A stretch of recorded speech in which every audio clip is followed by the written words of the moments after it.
Hi everyone, in this quick guide I'll show you how to change the administrator name on your Windows 10 computer. This will help keep your account details updated and consistent across the system.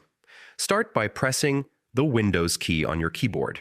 This opens the Start menu, your main gateway to system settings. Next, type the word Account into the search bar. This will bring up the Account Settings option quickly. Click on your account info to open the account management page. Now select Manage My Microsoft Account. This will redirect you to the Microsoft website where most changes are made. Once the page loads, click on the Your Info tab at the top.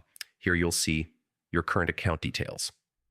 Choose the option Edit Name, then carefully enter your new first and last name.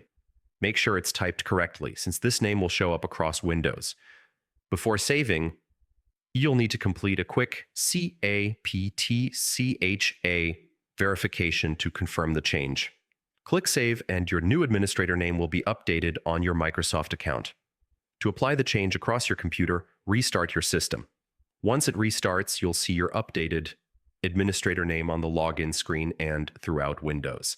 And that's it. You've successfully changed your Windows 10 administrator name. Keeping your account details up to date is a simple but important step for both security and personalization. Thanks for watching, and be sure to check out more Windows tutorials on this channel.